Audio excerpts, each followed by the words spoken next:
se algum de vocês chegou a correr o olho no capítulo ontem, que eu deixei no final da aula. Aquele capítulo é bacana, ele é um pouquinho antigo, né? Eu acho que é de 2006, mas vocês devem ter notado de tudo que a gente conversa, muito das fundamentações da bioinformática, principalmente a parte computacional, ela é bem antiga mesmo, né? A lógica por trás dos algoritmos, isso aí você encontrar explicações, inclusive em alguns livros um pouco mais velhos, muito melhores embasadas do que algumas superficiais de livros textos novos, né?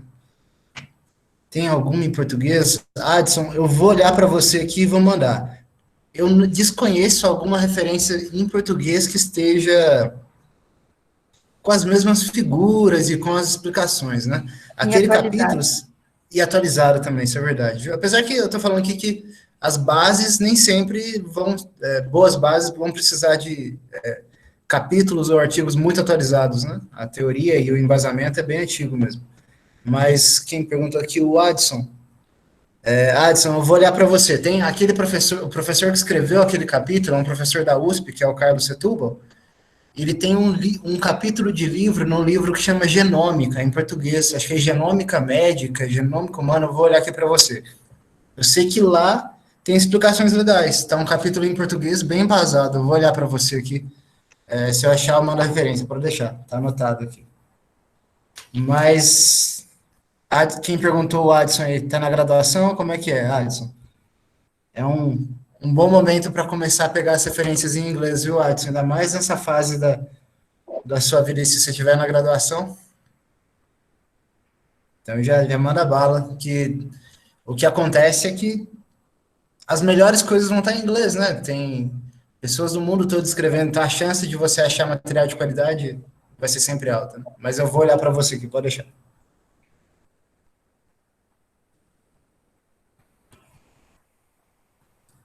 Outra coisa que é legal, que a gente acaba não dando tempo de falar muito, é que tanto na bioinformática quanto na computação tem muitos fóruns, viu, gente? Eu não mencionei nenhum, vou até digitar aqui para vocês. Tem o BioStars, gosto muito desse fórum. E se você consegue ler em inglês, se você consegue perguntar em inglês, você vai aproveitar muito esses fóruns, são muito legais, sabe? Deixa eu abrir aqui para vocês. Ju, a gente vai dar 5 minutinhos pro pessoal, né? Enquanto isso, eu vou abrir Eu acho melhor, ainda tem Tá bom, 112, né? Ontem estava 190, 200. tá bom. Eu Espera um pouquinho. vou puxar a conversa com o pessoal aqui. Então, gente, se você consegue perguntar em inglês e entender as conversas em inglês nesses fóruns, é uma coisa muito bacana que é gente do mundo todo respondendo, né? Então, isso é uma coisa muito importante. Você vai ter chance de resolver suas dúvidas e achar soluções de bug em problemas muito mais altas se você conseguir se comunicar em inglês, né? Vocês estão vendo minha tela aí? Você consegue ver, Ju? Tá aparecendo o BeStars? Tá. Beleza.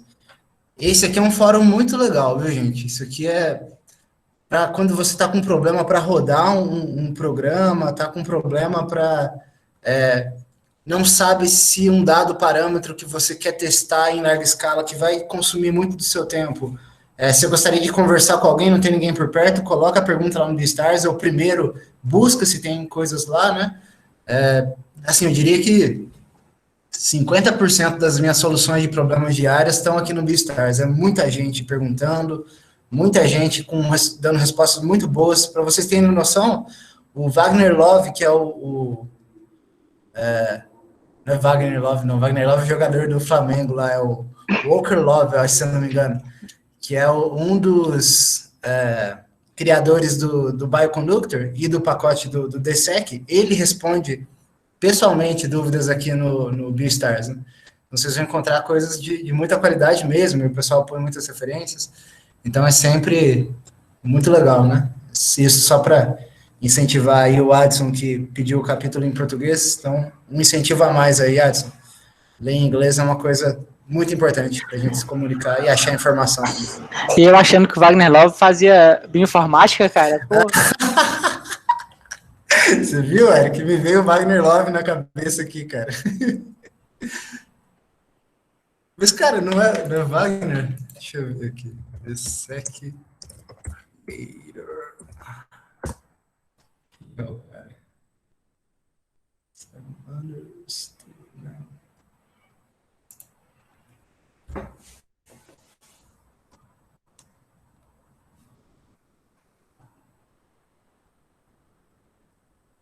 E a internet, que beleza.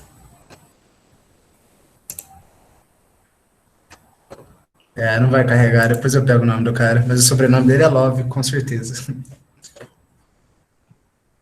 João, vale comentar também do Sec Answers, hein? Sec Answers, boa. É um outro fórum muito bom. Sec Answers. Isso é legal também, vocês terem essa carta na manga aí. Acharem as perguntas, fazer perguntas, sempre muito bom. E tem um que é o de mais geral, que é o clássico da computação, né? Que é o Stack Overflow. Verdade. O Stack Overflow, como a gente vai falar de Linux hoje, quando o Linux começa a enroscar aqui, que eu preciso ajustar parâmetros, fazer as coisas, é o que salva também, viu, gente? É um fórum e uma plataforma de discussão muito bacana. Tem sempre muita coisa lá. Na verdade, o Stack Overflow, quando você coloca uma pergunta no Google sobre algum erro de programa, né? Uma coisa muito legal de vocês aprenderem a fazer quando vocês começarem a rodar as coisas de vocês algum dia, pega o erro, a não ser que for uma mensagem de erro muito grande, né? Mas joga o erro no Google. Quase sempre o Stack Overflow é um dos lugares que vai aparecer primeiro, né? E tenho certeza, a maioria dos erros que vocês têm, vocês jogam no Google, as pessoas têm exatamente os mesmos problemas, vão estar vendo as mesmas coisas no terminal, né?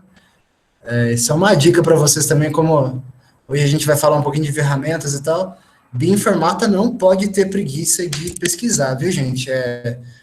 Mexer nos parâmetros, ir atrás, jogar erro no Google, é parte do dia a dia isso mesmo, assim, não fique dependente das pessoas, dependente de orientador, dependente do pós-graduando que ajuda vocês, mandar bala, entrar no Google, não ter preguiça de ler os fóruns, ler manual de programa.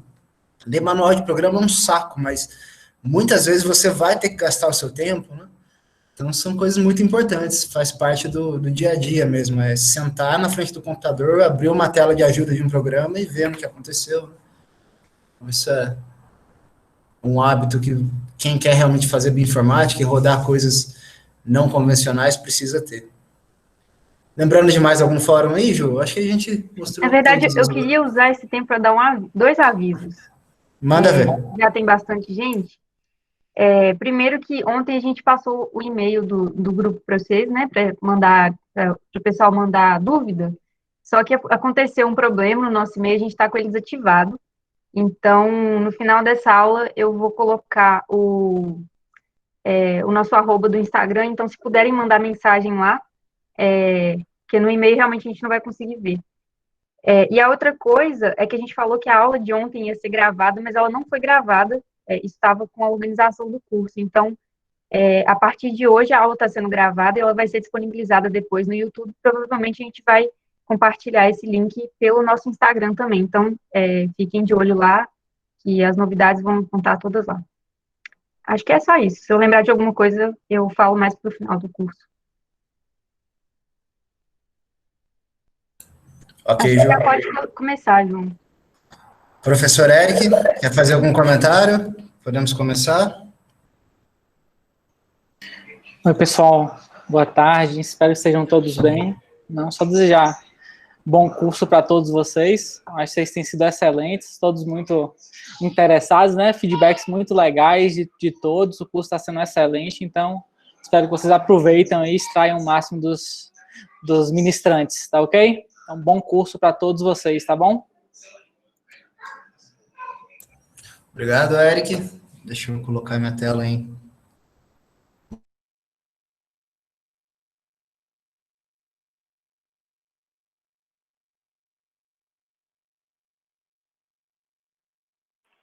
Pequeno acidente aqui, gente.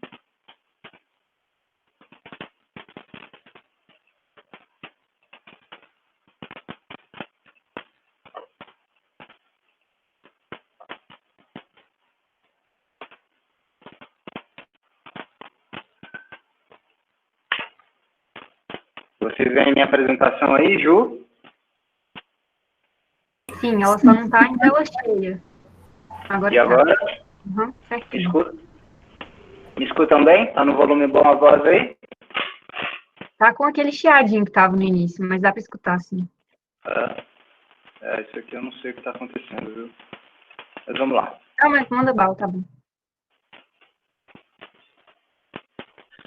Então, pessoal, continuando, né? Ontem nós fomos até a parte de alinhamentos. A Daniele fez uma introdução teórica, né? Comentou muita coisa com você sobre habilidades de um bioinformata, alguns conceitos da parte biológica, né? A história do sequenciamento, um pouquinho. Hoje, a proposta da nossa aula é falar de algumas ferramentas e algumas habilidades que são essenciais para um bioinformata, né? Dominar um pouquinho o computador e ir um pouco além do que é comum, né? Não só abrir programas, é muito importante. Se você se dispõe a fazer bioinformática, né? Se aquilo vai ser sua área de estudo. Você tem que pensar que, por exemplo, um ecólogo, dependendo de com que ele trabalha, ele tem que saber aspectos técnicos de capturar um animal, mexer na armadilha, coisas assim, que são características muito técnicas, né? Para nós, bioinformáticos, para a gente chegar nos testes das nossas hipóteses, analisar dados, a gente também depende de habilidades que não necessariamente tem a ver com os testes de hipóteses da ciência que a gente está incluído, mas tem a ver com características técnicas para a gente chegar onde a gente quer, né? Então, esse é o propósito da aula de hoje, né? Como eu comentei com o pessoal que estava ouvindo a história dos fóruns, essa é uma coisa muito importante, é ter independência para ir atrás, pesquisar coisas. Muita coisa, a gente está acostumado com as disciplinas que tem os livros, textos, falando muita coisa na bioinformática, nem tudo vai estar assim, tem que estar muito atento aos artigos que vão saindo, aos programas, né? Eu espero que uma das coisas que fique... João, antes... Juliana vai falar com você. O seu microfone tá meio ruim. Tem gente que não tá entendendo. O meu tá relativamente tranquilo, mas você trocou no início da chamada? Tinha ficado melhor. Um minutinho, Ju. Deixa eu voltar aqui. Porque tem muita gente aqui que tá falando que não dá para entender nada. Tá bom, um minuto.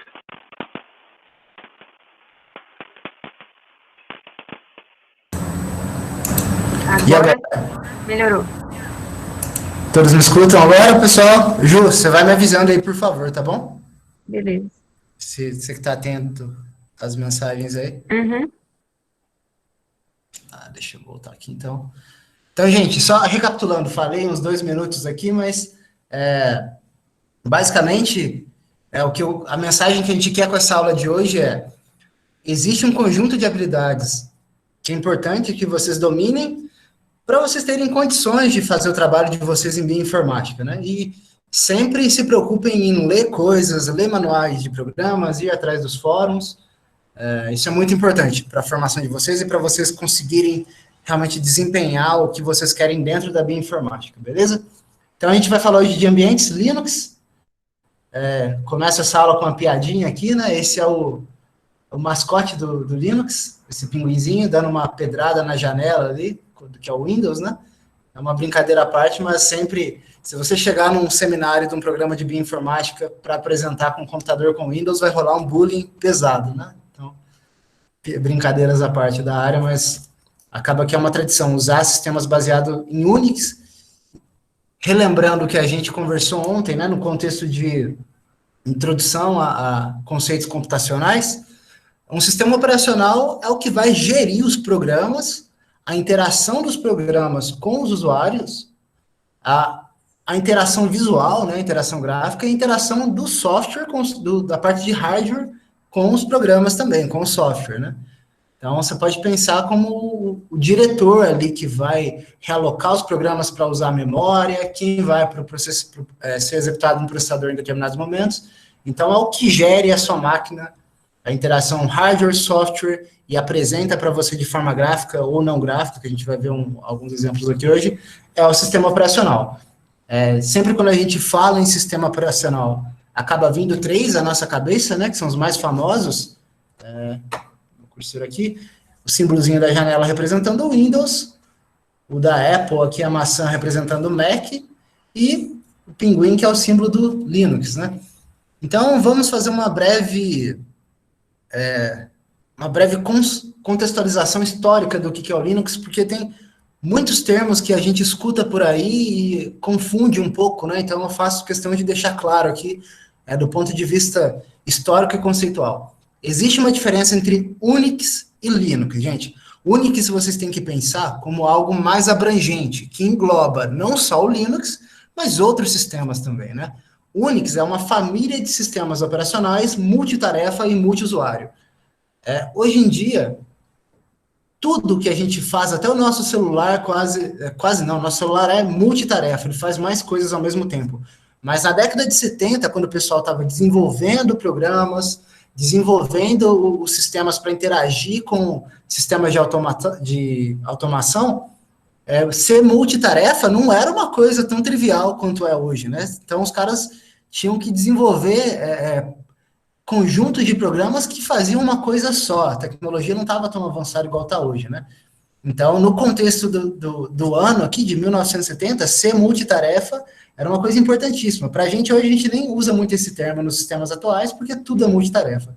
E multiusuário é que vários usuários podem acessar e usar programas nos sistemas simultaneamente. O Unix, ele vem como uma filosofia, né? Quando criaram o Unix para gerir os sistemas, eles criaram regras, né?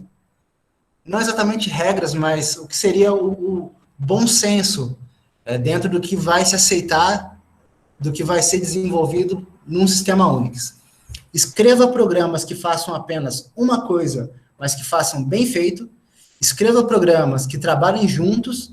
Escreva programas que manipulem strings de texto, né? String de texto são fluxos de texto contínuo. A gente vai ver que no terminal isso é importantíssimo, para a bioinformática também, que a gente lida com texto o tempo todo, isso é uma coisa muito importante, pois esta é uma interface universal.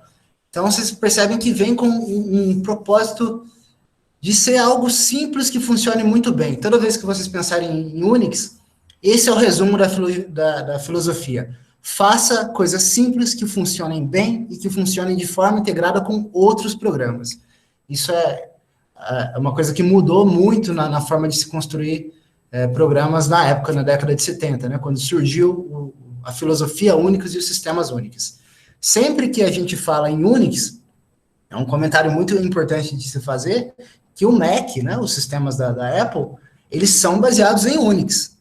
Então, muito do que eu vou falar aqui hoje, de terminal, acesso remoto, eu não vou estar apresentando um Mac, não estou usando um Mac aqui, mas tudo vale para o Mac. Tanto que, se você tem um Mac, você consegue rodar muitos dos programas de bioinformática, são pouquíssimas coisas, ou quase nenhuma, que é feita para Linux, que não roda em um Mac. O que é muito diferente para o Windows, né? O Windows já é outra coisa, completamente diferente aqui. Então, nesse contexto do Unix, o que é o Linux, né?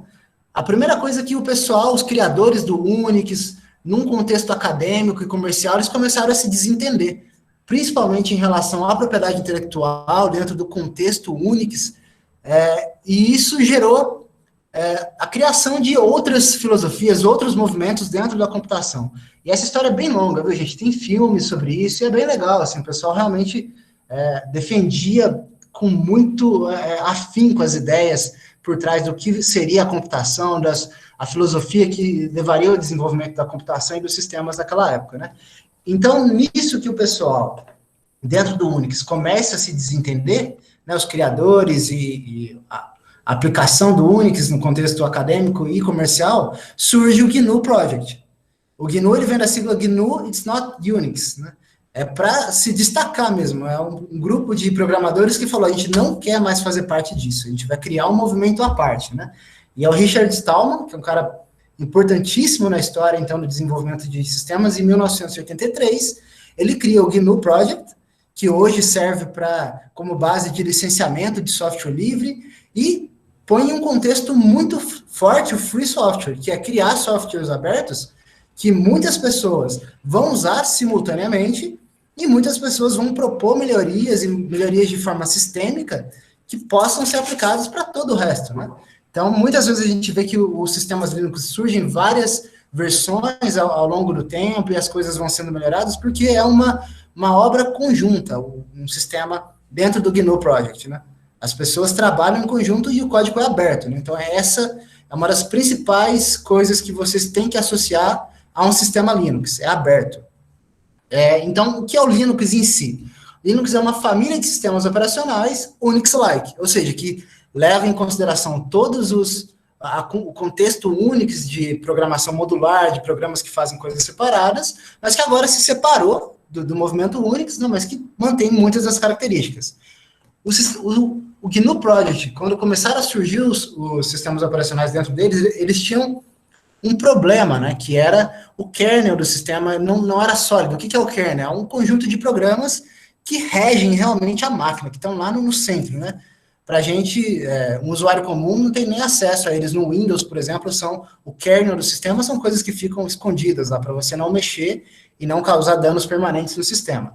Então, em 1991, vem esse cara que é muito importante, que é o Linus Torvalds, e é um cara muito peculiar, muito legal assistir as entrevistas dele, ele briga com o pessoal de hardware, ele tem uma personalidade muito forte, assim, é bem marcante na história da computação.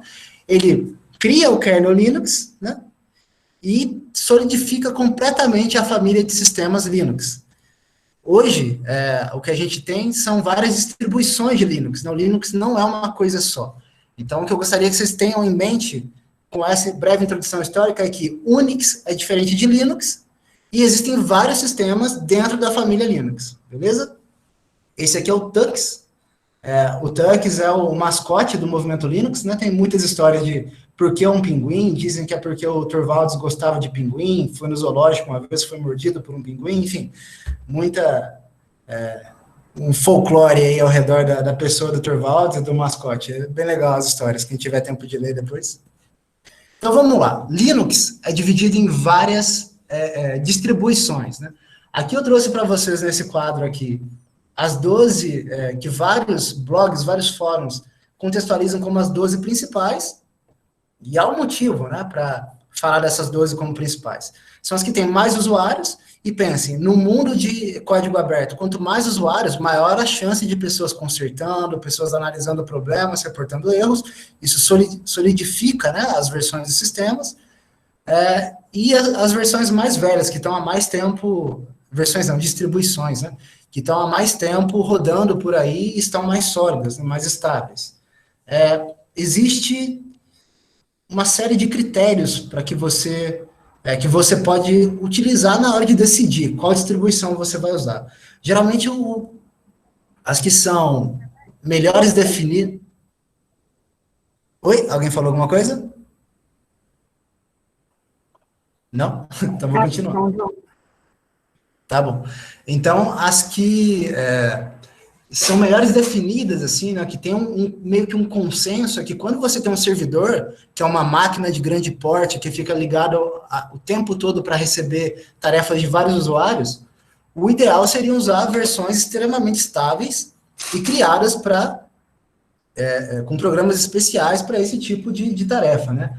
Então, a gente tem versões que são baseadas em software livres, mas que algumas empresas tomaram conta delas e mudaram os sistemas para atender servidores, é o caso do Red Hat e do SUSE. Então, essas versões são pagas, mas não são pagas exatamente os softwares, né? É pago geralmente o conjunto de serviços e manutenção que é dado dentro do contexto desses sistemas. E como alternativa, tem os sistemas abertos, que é o CentOS e o OpenSUSE, para vocês terem como exemplo, no nosso servidor aqui do laboratório da UFMG, a gente usa o CentOS, é muito parecido com o que eu estou usando no meu desktop agora, que é o Ubuntu, mas varia a estrutura interna dele, como ele aloca arquivos, é mais fácil fazer programas de segurança, de redundância de dados, os backups, né? E talvez o que é a versão mais popular para os desktops, e nisso inclui nossos notebooks também, é o Ubuntu. Eu vou falar um pouquinho mais do Ubuntu aqui. E existe também, mais por curiosidade, o BioLinux, que foi ele é mais um projeto do que uma distribuição, né? Que o pessoal começou a ver a necessidade de colocar no mesmo pacote ali um monte de funções, porque a comunidade de bioinformática foi crescendo muito, né? Funções, programas e várias coisas, e criaram até um sisteminha que você já faz o boot dele, né? Que é a instalação, e quando ele vai para para memória RAM, ele já carrega várias ferramentas de bioinformática simultaneamente. Não é uma coisa tão legal assim, viu, gente? Eu já usei esses dias, até para poder falar algo aqui no curso, mas ele está desatualizado, as versões que tem, e se você usar o Ubuntu, por exemplo, você consegue muito bem organizar tudo que você precisa, né? Vocês terem noção, o Ubuntu, quando eu atualizo, eu nunca precisei instalar o Blast no Ubuntu, ele já vem no repositório, que é os programas que já são padrão ali, né? Padrões. Então, essa aqui para vocês terem uma noção de distribuição, e quando a gente fala em Linux, a pessoa fala, eu uso Linux. Isso quer dizer diversos sistemas, né? Então, espero que vocês tenham esse conceito sólido aí para vocês. Motivos para usar o Linux, né? Nós, como bioinformatas, por que a gente usa Linux? Linux é gratuito, né? A questão do software aberto, que eu já comentei bastante, a maioria das ferramentas também é aberta, você não precisa pagar programas, principalmente na bioinformática, e os programas melhores estabelecidos, principalmente para alinhamento, que a gente discutiu muito ontem, montagem de genoma, são para sistemas baseados em Unix, funcionam muito bem no Linux, então muita coisa você não consegue rodar no Windows, né? A maioria das aplicações de bioinformática são desenvolvidas focadas nisso, então, para Linux. Há um fácil controle de processos e de recursos do seu sistema, é amplamente utilizado pela comunidade científica, e isso não só na bioinformática, na academia como um todo. Fácil modificação para interesses específicos, como o código é aberto, você consegue fazer modificações tanto gráficas quanto de agendamentos do seu sistema, backups, que são muito fáceis de fazer de acordo com o seu objetivo. Ele é excelente, tem um excelente suporte para scripting e programação, daqui a pouco vocês vão entender essa história de scripting, mas é muito fácil você fazer programas relativamente complexos de forma simples no terminal do sistema Linux, né? Ele tem excelente suporte para clusterização, que é reunir várias máquinas ao mesmo tempo, formar clusters de processamento, né? Multiprocessamento, computação distribuída, o acesso remoto, que é uma coisa importantíssima, né? O acesso remoto é um dos motivos que, nessa pandemia, o doutorado de nenhum bioinformata parou. Porque o que você precisa é um bom computador de alta potência, se você não tem, ele não precisa estar nem na sua cidade, pode estar em outro país, você consegue acessar e continuar usando, continuar fazendo sua pesquisa, né? Então, acesso remoto é uma coisa importantíssima, e nos sistemas Linux é muito estável e muito seguro. E a outra coisa, que para nós da bioinformática é muito importante, é a execução de programas de forma controlada. Isso é muito importante, você consegue mexer nos parâmetros de um programa Linux para fazer, deixa eu dar um exemplo melhor aqui, não para fazer alguma coisa, mas para fazer com que o programa dê resultados que você queira. A gente vai ter um outro exemplo daqui a pouco, mas é diferente de um programa que vem numa janelinha bonitinha que você clica. Geralmente ele é mais engessado, né? Em linha de comando você tem muito mais liberdade para moldar a saída de um programa, moldar os parâmetros com que você quer que o programa leia para ser rodado. Então isso aqui é um panorama geral, tem muitas outras motivações para usar o Linux, mas do ponto de vista da bioinformática, essas seriam as motivações principais. Em relação ao Ubuntu específico, né? O Ubuntu a gente está na versão 20.04. Quem se interessar e for querer instalar um Linux aí no computador, o Ubuntu é uma distribuição, lembrando, né? Você sempre tem que olhar se o sistema que vocês escolheram tem a palavra LTS, que é de Long Term Support. Ao longo do tempo, os sistemas vão surgindo versões novas, mas chega um momento em que a comunidade se junta e solidifica aquela versão, né? Então, muitos erros que vão surgindo por conta de inserções novas eles são corrigidos. Então, a versão LTS, que é a estável hoje do Ubuntu 20.04, o download é gratuito. Deixei um link para vocês aqui, depois posso mandar. É só entrar lá e baixar. Hoje mesmo eu fiz o teste. 2.5 GB, você baixa. Deixei no final dessa aula vários links para vídeos no YouTube, com instalação e tudo mais. O Ubuntu ele é temático, né? Cada versão tem um nome, esse é o Focal Fossa. Então, essa é a brincadeira aqui. Tem um animal que é o mascote dessa versão do Ubuntu, né? Você pode colocar o sistema que você baixar lá num CD, o arquivo executável, ou fazer um pendrive de boot. Não vou entrar em detalhes sobre isso, mas vocês podem abrir os vídeos que eu mandei e dar uma olhada como isso funciona. E uma das coisas que você pode fazer é uma coisa que chama dual boot. você pode rodar, por exemplo, um Linux no mesmo computador que você usa o Windows, né? Eu comecei com a brincadeira do pinguim dando uma pedrada no Windows, aqui eles estão abraçados porque você consegue usar os dois sistemas no mesmo computador. E não só fazer o dual boot, que você vai reservar espaços no HD para cada um do sistema, você pode usar um programa que fica dentro do Windows, e aí você roda esse programa, um Linux abre. Isso é chamado de virtualização. É uma coisa muito legal. Tem seus problemas, o computador fica pesado, mas muitas vezes a gente não quer abrir mão completamente do Windows, e eu entendo alguns dos motivos, né, a gente brinca, mas, por exemplo, uma coisa que eu sinto muita falta é do Office. O LibreOffice não é tão bom quanto o Office da Microsoft, né? Então, só para vocês terem noção que há motivos para você querer ficar com os dois instalados no seu computador. E aí vem uma das motivações principais do Linux, que é a famosa tela preta, né? A tela preta, o que a gente chama de terminal, é onde você vai executar, rodar coisas. Aqui o seu mouse basicamente não funciona, tudo é baseado em linhas de comando, e dominar um pouquinho dessa tela preta, gente, é uma coisa muito legal, viu? Para quem quer trabalhar para valer mesmo com bioinformática, isso é muito importante. E há toda uma linguagem própria dentro dessa tela preta aqui, que a gente vai comentar. Estou falando tela preta aqui, mas não é preta em específico, né? Tela escura, que por muitos anos o terminal sempre foi uma tela preta, né? Agora pode ficar da cor que você quiser também. Então, esse terminal, né, que é o que faz essa interação para você passar os seus comandos, é o que a gente chama de shell, que é a interface do sistema, né? E esse shell, o legal dele é que ele não é só um lugar de digitar textos e rodar programas. Ele é um interpretador também. Então, há uma linguagem própria, que você pode fazer muita coisa nesse shell, né? Para você interagir com ele, você pode, por exemplo, chamar programas em Perl, chamar programas em R. Há diferentes interpretadores do shell. Aqui, o mais comum talvez seja o SH. Quem se interessar algum dia vai perceber que tem muitos programas que terminam em .sh quando você está usando um Linux, né? Tem o famoso Bash, que também é um interpretador e pode ser visto também como uma linguagem de programação. E algumas dicas para vocês, quem for continuar com a bioinformática e se interesse, Alk é uma linguagem que roda diretamente no terminal, que é muito interessante para quem quer manipular textos com frequência, viu, gente? Então, fica aqui algumas dicas de algumas linguagens que são extremamente fáceis de serem usadas no terminal Linux. Deixa eu fazer uma coisa aqui. Então, falei do terminal aqui, né? Deixa eu mostrar para vocês um uso de terminal. Então, olhem aqui. Viram que eu já dei um comando aqui. Quando eu quero passar de pasta, não tem no Linux, o seu mouse não é o que te leva para suas pastas, né? Tem perguntas aqui, mas eu acho que não são dificuldades para ver a aula, né? Já que eu respondo. Então, deixa eu só dar um exemplo bem rápido aqui de uma coisa que é muito útil, né?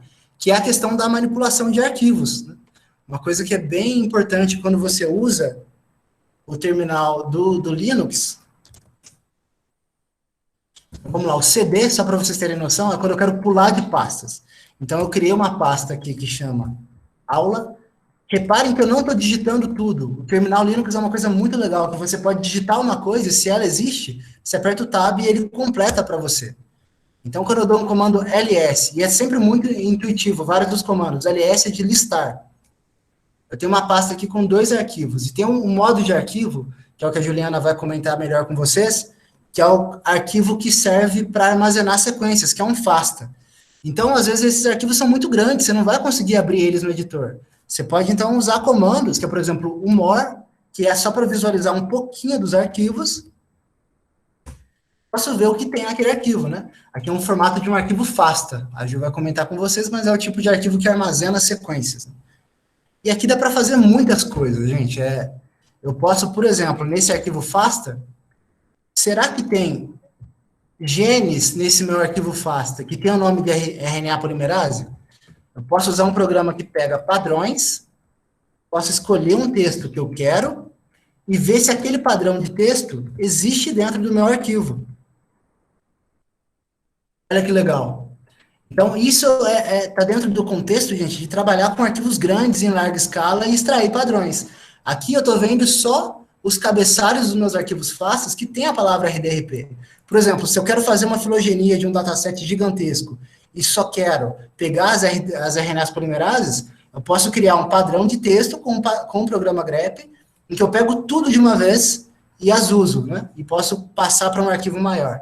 Isso aqui, essa história vai longe, gente. É só um exemplo bem ínfimo aqui do que dá para você fazer no terminal, né? Lembra que ontem eu falei muito do Blast, né?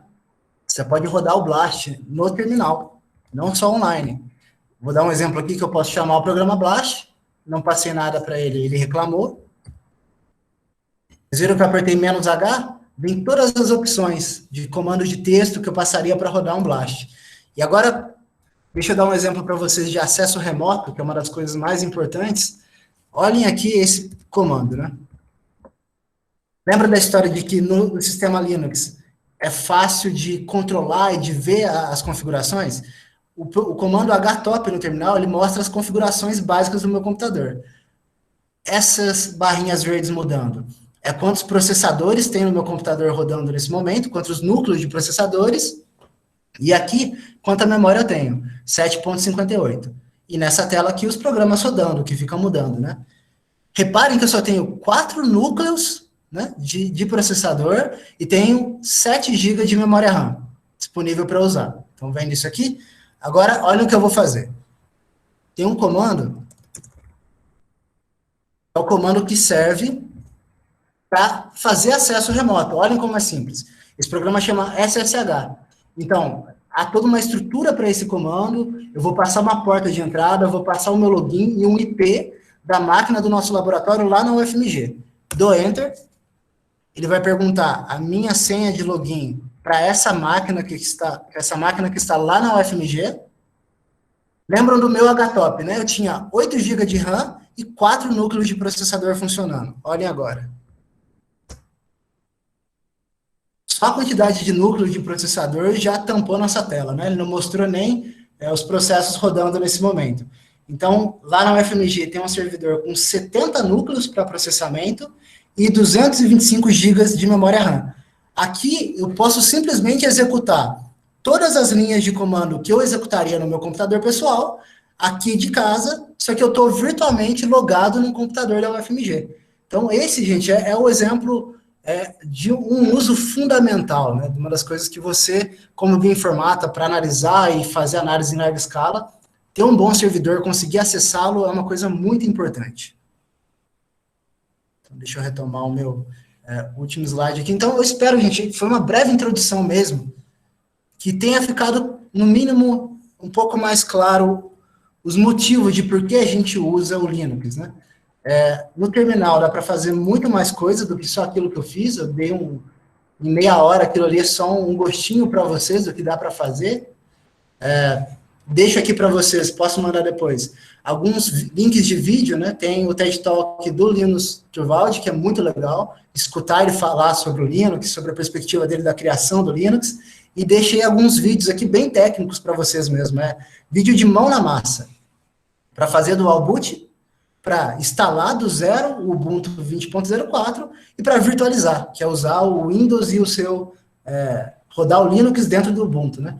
E uma sugestão de leitura para vocês, para hoje aqui, ontem eu pedi para vocês lerem o capítulo A02, que era de similaridade de sequências.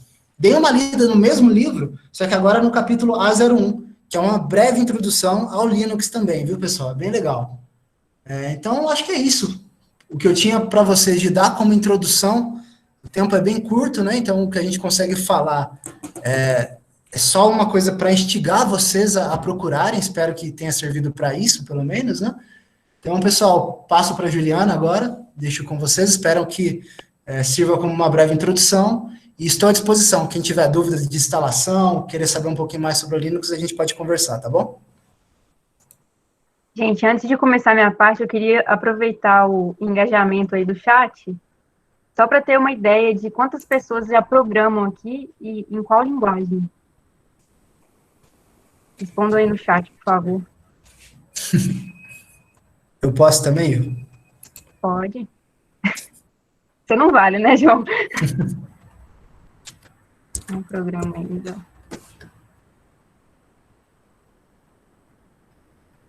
Beleza.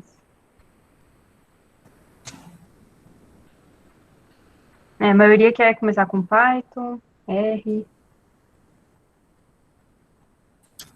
Alguém gostou do meu Rick Sanchez aí? Quem gostou? A zagueira.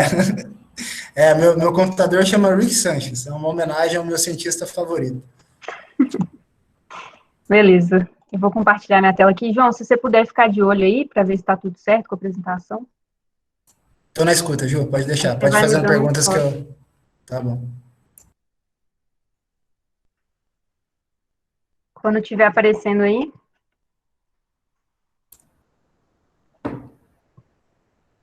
Tá aparecendo, Ju. Só me apresentar rapidinho, porque eu fiz minha apresentação ontem, mas tinham acho que 30 pessoas na sala.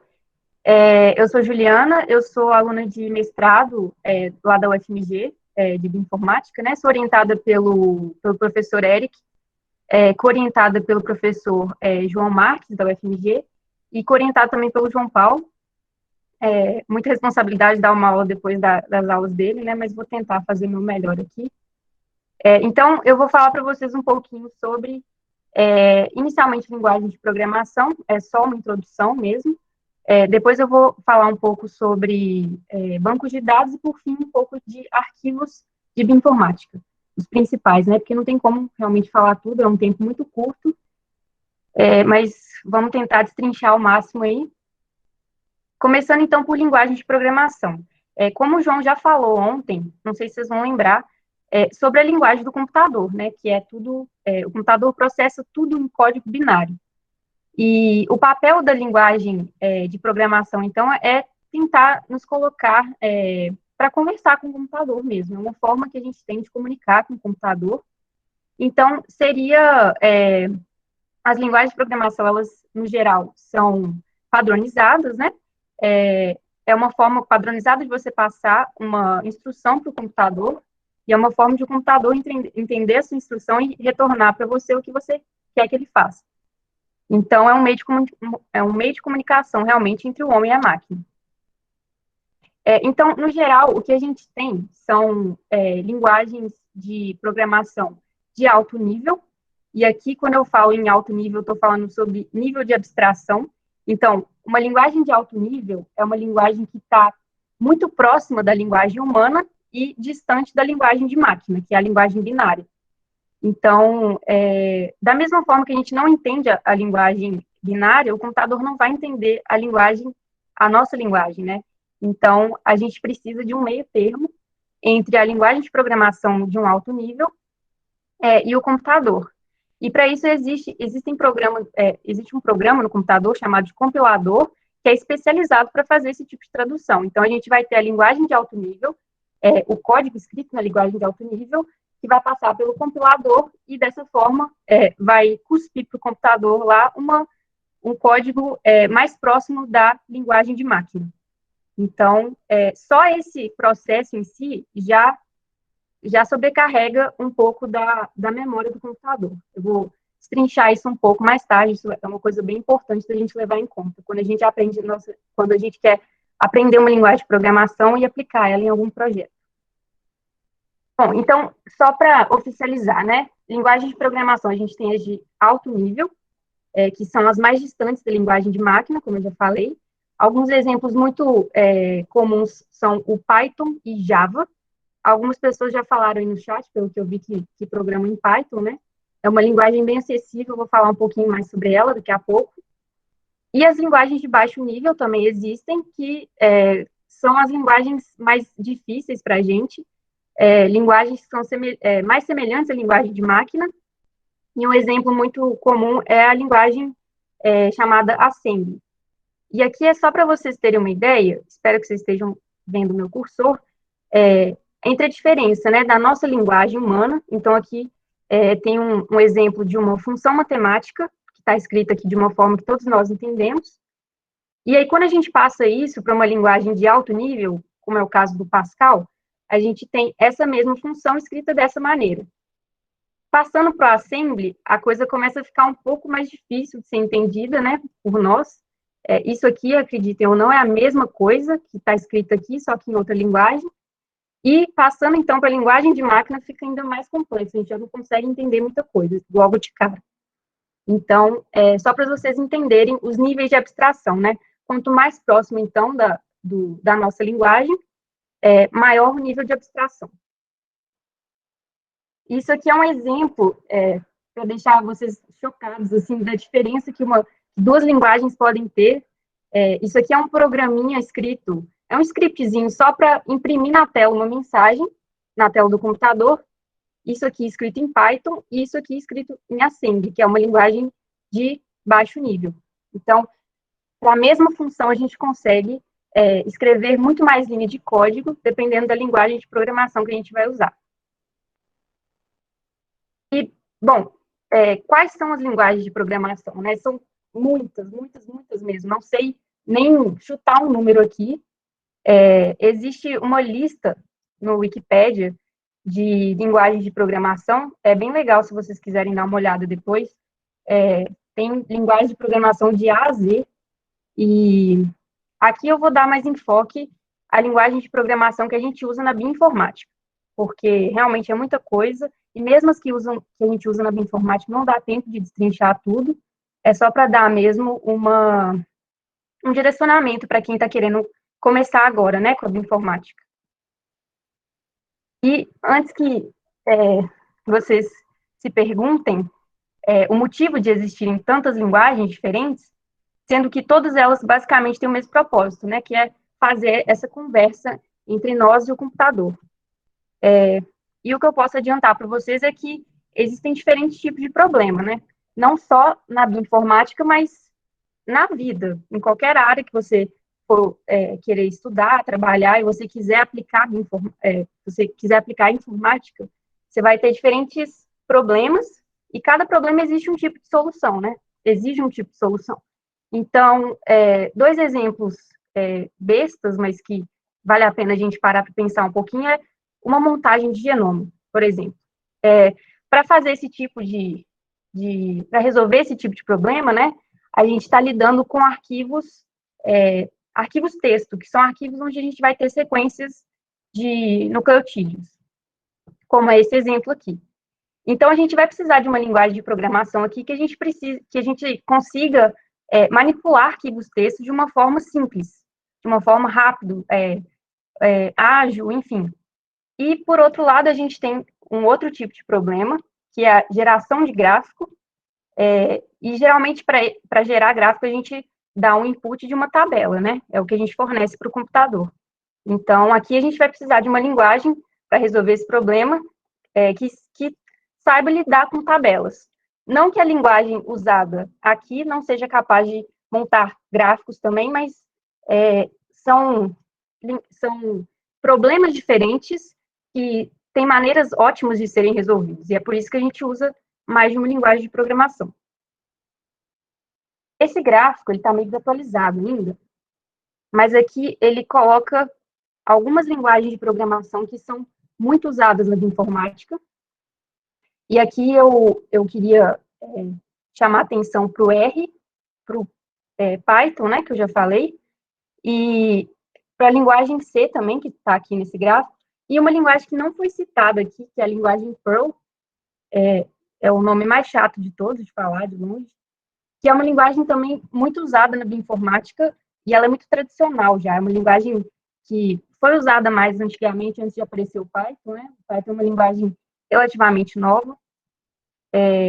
Vou falar um pouquinho mais sobre elas agora, só para detalhar qual que é o ponto forte de cada uma dessas linguagens. Então, inicialmente, o R é voltado para manipulação, análise e visualização de dados. Então, R é uma linguagem que muita gente aí já usa, principalmente para gerar gráficos. É uma linguagem fácil de você lidar com tabela, enfim, existem muitas ferramentas já em R que são para geração de gráficos mesmo. Por exemplo, o pacote do ggplot, aqui eu trouxe outros exemplos que eu vi na internet que eu nunca usei, que é o Bioconductor também, e o Tidyverse. Esses dois são voltados para a bioinformática também, além do ggplot.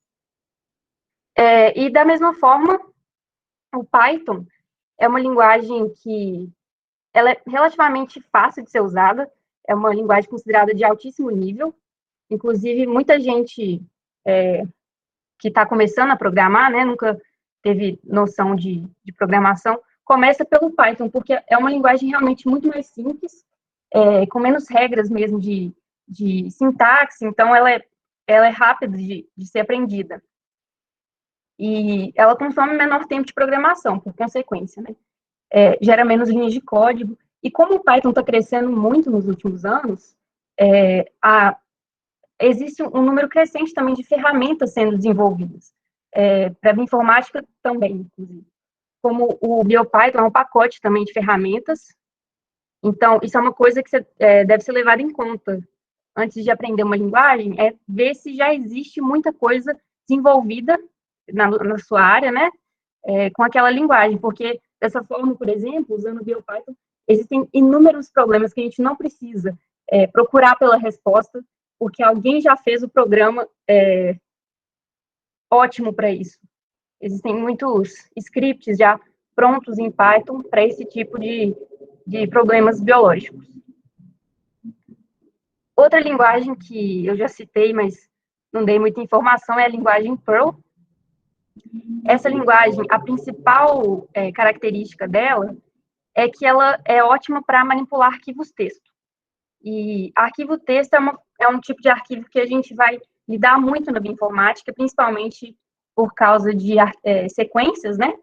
Então, é por isso que o Perl é tão tradicional na bioinformática, está sendo agora trocado pelo Python, né, pela facilidade que tem de aprender o Python. O Perl também é considerado uma linguagem de alto nível, mas ela é um pouco mais chatinha, mais cheia de regras do que o Python. E da mesma forma que o Python, ela também tem pacotes, né, de scripts, programas já prontos para a nossa área, que é o BioPerl. Depois, se vocês quiserem dar uma olhada, é só digitar no Google que abre o site, e lá tem todas as informações sobre quais são os scripts que já existem, enfim, é bem rico mesmo esses pacotes. Outra linguagem que é muito usada, mas dessa vez por desenvolvedor, né, de ferramentas, é a linguagem C, porque essa linguagem ela é considerada mais eficiente em matéria de velocidade, né, de processamento do código, porque o C é uma linguagem um pouco mais de baixo nível em relação a essas outras que eu já falei. Então, essa transição, né, entre a linguagem de programação e a linguagem do computador, ela demanda menos tempo do computador. Então, isso faz com que os códigos escritos em C sejam mais rápidos. Só que uma coisa importante de frisar aqui é que muitos programas misturam linguagens de programação diferentes. Então, um programa pode ter um pedaço do código em C, outro pedaço em Python, outro pedaço em Perl e assim por diante. Depende de cada pedaço, né, do programa, o que você quer fazer naquele módulo, enfim. E esse gráfico é bem interessante da gente dar uma olhada, porque ele fala exatamente o que eu tinha falado sobre o compilador, né? O computador, ele gasta memória fazendo a compilação do seu código. Então, aqui, nesse artigo, eu deixei o link aqui, eles fizeram uma avaliação de quanta memória gasta para resolver o mesmo problema, utilizando linguagens diferentes. Então, a gente vê que o Perl e o Python, eles são duas linguagens que gastam mais memória em relação a C, por exemplo, e, em compensação, o número de linhas para fazer o mesmo código, aliás, o código com o mesmo objetivo, é maior no C, né, porque é uma linguagem de mais baixo nível, e em Perl e Python você gasta menos linhas para programar, a mesma coisa. Então, é uma coisa que a gente tem que colocar na balança, né? Você quer perder mais tempo, entre aspas, criando o seu código, ou você quer perder mais tempo esperando o computador processar a sua análise? É É uma coisa que a gente deve levar em conta. E a dica que eu dou para vocês é que a escolha de uma linguagem adequada para o seu projeto simplifica muito o seu trabalho. Então, pesquisem muito sobre a área de vocês antes de escolher efetivamente uma linguagem para aprender. Bom, passando agora para falar um pouco sobre as bases de dados biológicos, eu fiquei muito em dúvida do que colocar nessa aula, porque bases de dados em biologia é uma coisa que tem crescido exponencialmente, assim, e eu não sabia em qual focar, né? Então, eu fui atrás de alguns capítulos de livro, na verdade, eu me deparei com esse capítulo de livro, né? Estava procurando uma lista de bancos de dados biológicos e olhei esse capítulo. Ele separa os bancos de dados existentes por tipo de arquivo, tipo de dado, né? Por exemplo, ele vai listar lá quais bancos de dados vão ter RNA e assim por diante. Então, é bem legal dar uma olhada nisso, porque dentro da sua área pode ter alguma coisa que você ainda nunca viu. E, da mesma forma, nesse link aqui do Wikipedia também, existe uma lista de bancos de dados biológicos, onde eles também são divididos por área, né, por tipo de arquivo, é bem interessante também, tem muita coisa. E, no geral, para cada área da biologia, vai ter um banco de dados específico. Então, aqui eu trouxe só alguns exemplos. Por exemplo, para quem trabalha com drosófila, que é um organismo modelo, existe um banco de dados para drosófila. Quem trabalha com vetor de doenças humanas, vetor invertebrado, vai ter o VectorBase. Quem trabalha com microRNA vai ter o MirBase, e assim por diante. É muito vasto mesmo. Tem banco de dados para tudo. E o que eu acho que vale a pena detalhar aqui são os bancos de dados do NCBI, que é um centro de biotecnologia, né? Todo mundo já deve ter ouvido falar, pelo menos, do NCBI. O NCBI, ele conta com 40 bancos de dados públicos, né? E eles fizeram, então, um sistema de busca que dá um jeito de alinhar todos esses bancos de dados. Então, você entra no site do NCBI, você digita um termo, por exemplo, aqui eu dei o exemplo de capsídeo, né? E ele vai retornar para você resultados dos mais diferentes bancos de dados possíveis, dentro dos 40, né? Aqui, por exemplo, para esse termo, eles me falaram que eu tinha resultado em 28 dos bancos de dados, que é muita coisa.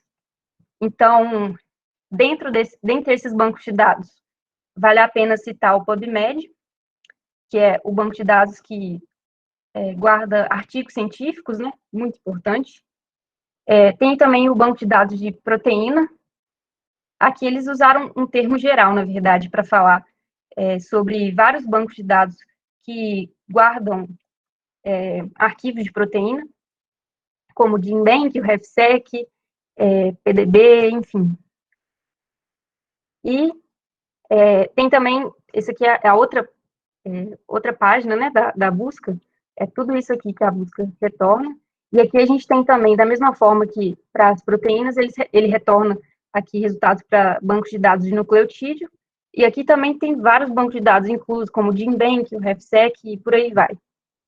E um banco de dados que eu queria chamar mais atenção aqui é o SRA, que é o banco de dados para bibliotecas de sequenciamento, né? Então, nesse banco de dados, vocês vão encontrar arquivos de sequenciamento que, do jeito que eles saíram da máquina, são os arquivos cru, digamos assim. E eles são públicos, estão lá disponíveis para serem usados. Um pesquisador, ele pode ter gerado aquele arquivo com um propósito, usou o arquivo, publicou e vai deixar o arquivo lá para quem quiser pegar e investigar alguma outra coisa, né? E isso é bem legal, porque, para mim, o mais legal da bioinformática é você não precisar gastar muito dinheiro para fazer uma pesquisa de qualidade. E eu acho que o SRA, ele tem muito esse propósito, né? A reutilização de dados, porque dado de sequenciamento é um negócio difícil de conseguir, muito caro, então isso abre muitas portas dentro da informática. Bom, sobre bancos de dados, eu acho que era isso que dá tempo de falar, né? Agora eu vou citar alguns arquivos que são comuns da informática. De novo, existem muitos arquivos, da mesma forma que existem muitos bancos de dados. Fica difícil citar e destrinchar um por um. Então, eu só selecionei alguns que são muito usados na área do nosso minicurso, né? O primeiro deles é o FASTA.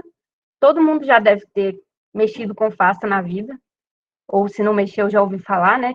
Quem é da Biológicas. O FASTA é um arquivo que serve para guardar sequências de nucleotídeo, aminoácido, enfim. Ele é um arquivo simples. Você vai ter aqui, então, o cabeçalho, que é o nome da sequência, né? Sempre começa com esse sinal aqui de mais. E logo abaixo você vai ter a sequência em si. Então, o FASTA ele pode ter diversas extensões, dependendo do que ele está guardando, né?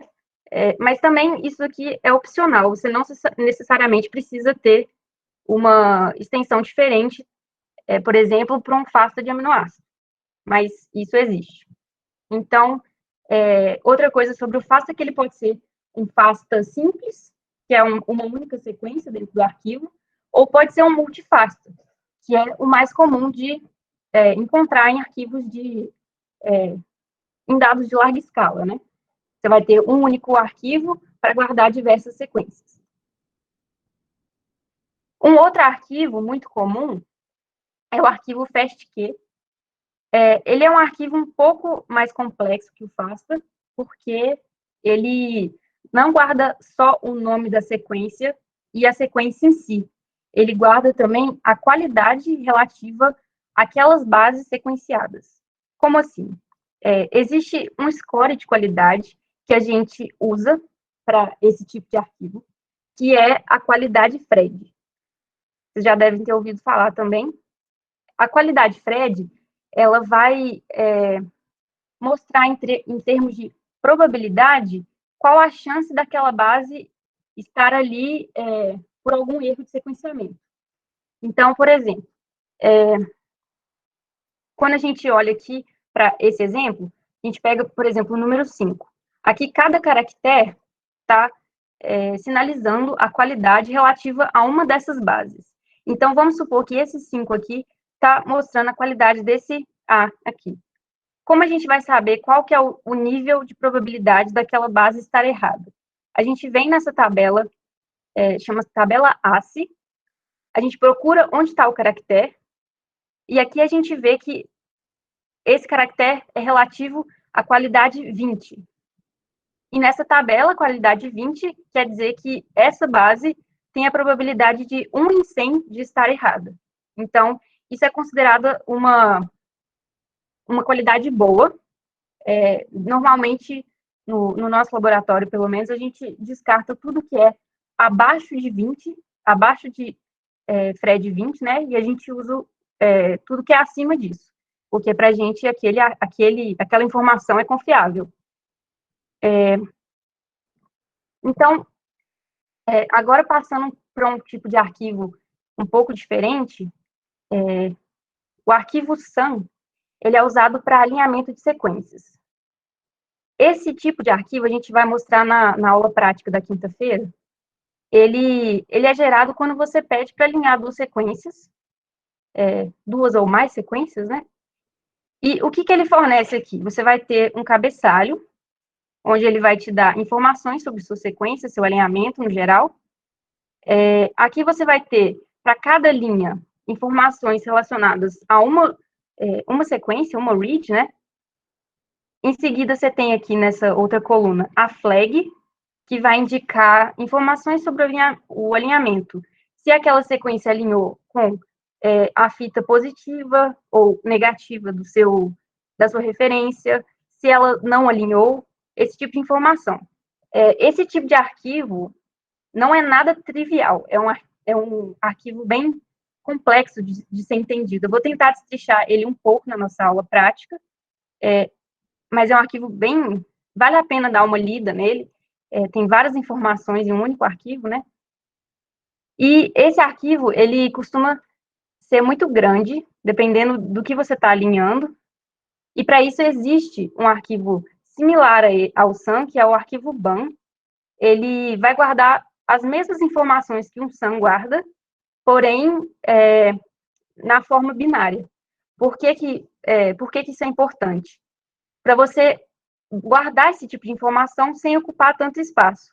Então, quando você precisa que o arquivo seja mais visual, você transforma o BAN em SAM e vice-versa. Quando você precisa processar esse arquivo de alguma forma, armazenar ele numa servidora, por exemplo, que está ficando sem espaço, você usa o formato BAN. Eles são intercambiáveis. Outro arquivo comum é o arquivo GBK. Ele é utilizado no banco de dados do GenBank.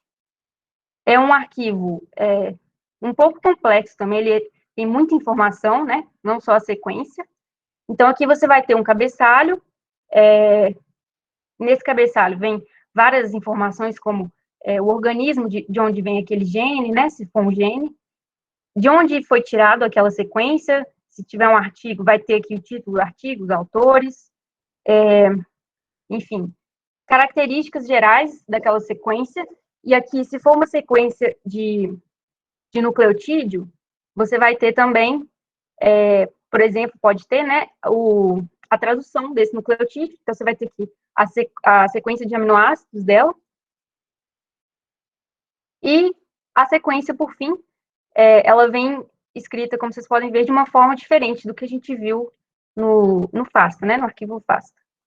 Esse formato de arquivo, ele inicialmente foi criado para o GenBank, mas tem vários programas que já aceitam ele como input, então é um arquivo bem comum de ser encontrado também.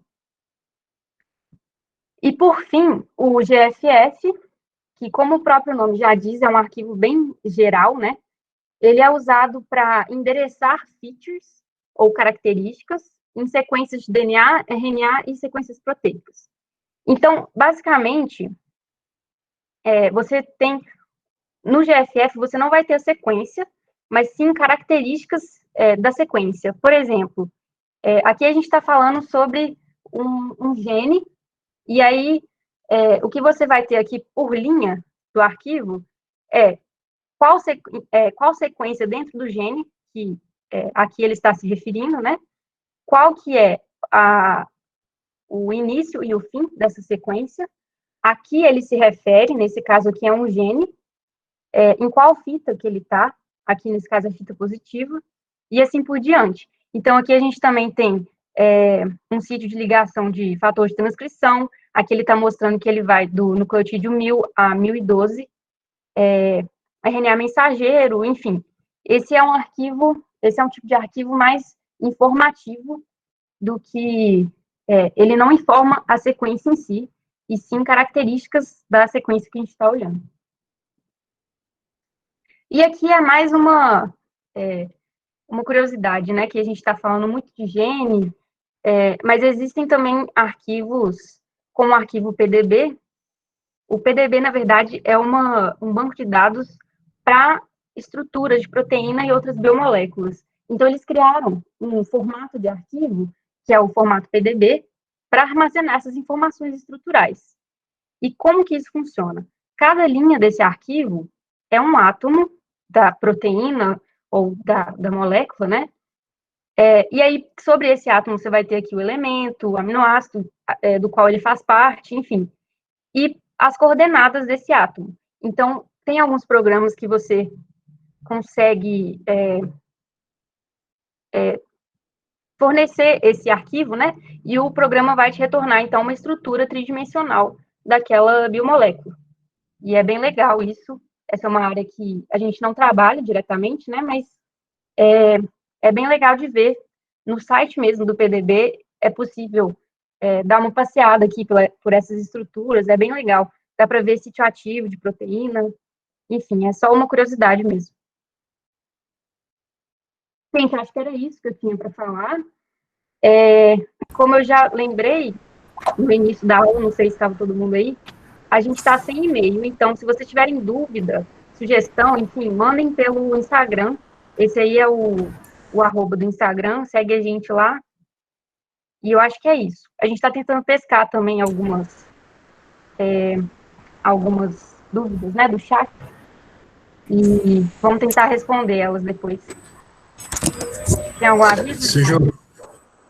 Não? Valeu, Ju, pela aula aí.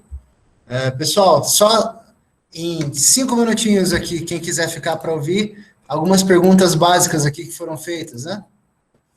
A Lisandra Brasil, qual computador você indica para um bioinformata? Isso é uma coisa muito relativa, viu, Lisandra? Quanto melhor um computador pessoal que você tem, acho que alguém até já comentou com você aqui, acho que o Lucas, se eu não me engano, falou sobre... Matheus Brito comentou aqui sobre algumas configurações, 16 GB de RAM, HD SSD. Sim, é muito legal, essas configurações estão muito boas, mas nada se compara à escala de um servidor, né? Como eu mostrei aqui no acesso remoto. Para vocês terem noção, um trabalho de montagem de genoma de planta, você vai engasgar uma memória RAM de 200 GB. Já vi acontecer isso, já travei um servidor tentando montar um genoma de plantas. Então, varia muito da escala, viu, Lisandra? Um computador de 16 GB com HSSD está ótimo para o seu trabalho pessoal. Você vai, com certeza, rodar muitas coisas em escala menor, rodar o R, rodar análises estatísticas mais simples, mas vai do que você quer fazer. Essa é a parte que varia muito. Aí, temos um monitor aqui, o Lucas Palmeiras, a gente vai dar um certificado para você. O Lucas respondeu um monte de coisa aqui, não preciso nem responder mais. Ju, deixa eu ver, teve uma pergunta para você sobre Isso, sobre o FastQ, mas acho que o Joel até já respondeu. Não é essa não. Eu não vi essa que você está falando, não. Peraí. A Jéssica perguntou também o nome do capítulo. Eu vou passar o link aí no chat. Tá bom, tá bom. Eu tinha mandado antes aqui, alguns a gente manda ali também. Esse aí é o link pro capítulo sobre bancos de dados. Era isso mesmo? Beleza. Qual era a outra pergunta, João? A Jéssica perguntou se o FastQ era uma forma de avaliar a qualidade, Ju. Avaliar a qualidade. Não, existem outras formas melhores de fazer isso. Programas que fazem essa avaliação de qualidade. Eu vou mostrar na quinta-feira. Então, segura aí a dúvida. Isso, a gente vai rodar, né, FastQ, beleza. Vai. Gente, acho que é isso, infelizmente.